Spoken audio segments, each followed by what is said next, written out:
मित्रों, विंध्य कल्पना चैनल में आपका स्वागत है। अभी हम अध्याय 2 गीता सार पर हैं। गीता सार पूरी गीता का सार कहलाता है। इसके एक एक श्लोक में श्री कृष्ण के मुखारबिंद से अमृत की वर्षा होती है। जिस व्यक्ति ने इन श्लोकों का चिंतन व मनन करके अपने जीवन में उतार लिया, वह जीवित ही मुक्त हो जाएगा। आइए चलते हैं श्लोक 51 पर। कर्मजं बुद्धियुक्ता हि फलं त्यक्त्वा मनीषिणः जन्मबन्ध विनिर्मुक्ताः पदं गच्छन्त्यनामयम्। कुछ संस्कृत शब्दों के अर्थ।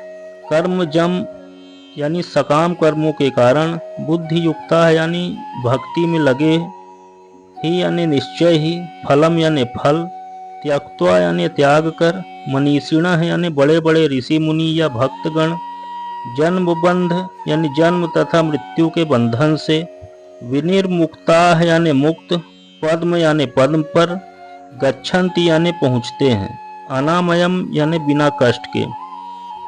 अर्थात श्री कृष्ण अर्जुन से कहते हैं, इस तरह भगवत भक्ति में लगे रहकर बड़े बड़े ऋषि मुनि अथवा भक्तगण अपने आप को इस भौतिक संसार में कर्म के फलों से मुक्त कर लेते हैं। इस प्रकार वे जन्म मृत्यु के चक्र से छूट जाते हैं और भगवान के पास जाकर उस अवस्था को प्राप्त करते हैं जो समस्त दुखों से परे है। इस श्लोक का यही अर्थ है। और थोड़ा समझते हैं। मुक्त जीवों का संबंध उस स्थान से होता है जहाँ भौतिक कष्ट नहीं होते। अतः भागवत में कहा गया है, जिसने उन भगवान के चरण कमल रूपी नाव को ग्रहण कर लिया है जो दृश्य जगत के आश्रय हैं और मुकुंद नाम से विख्यात हैं, अर्थात मुक्ति के दाता हैं, उसके लिए यह भवसागर गोखुर में समाये जल के समान है। उसका लक्ष्य परम पद्म है, अर्थात वह स्थान जहाँ भौतिक कष्ट नहीं है, या कि वैकुंठ है वह स्थान नहीं जहाँ पद पद पर संकट हो। अज्ञानवश मनुष्य यह नहीं समझ पाता कि वह भौतिक जगत ऐसा है दुखमय स्थान है जहाँ पद पद पर संकट है। केवल अज्ञानवश अल्पज्ञानी पुरुष यह सोचकर कि कर्मों से वे सुखी रह सकेंगे, सकाम कर्म करते हुए स्थिति को सहन करते हैं। उन्हें यह ज्ञात नहीं है कि इस संसार में कहीं भी कोई भी शरीर दुखों से रहित नहीं है। संसार में सर्वत्र जीवन के दुख, जन्म, मृत्यु, जरा तथा व्याधि विद्यमान है, किंतु जो अपने वास्तविक स्वरूप को समझ लेता है और इस प्रकार भगवान की स्थिति को समझ लेता है, वही भगवान की प्रेमा भक्ति में लगता है।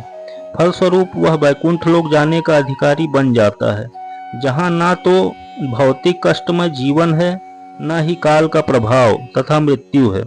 अपने स्वरूप को जानने का अर्थ है भगवान की अलौकिक स्थिति को भी जान लेना। जो भ्रमवश यह सोचता है कि जीव की स्थिति तथा भगवान की स्थिति एक समान है, उसे समझो कि वह अंधकार में है और स्वयं भगवत भक्ति करने में असमर्थ है।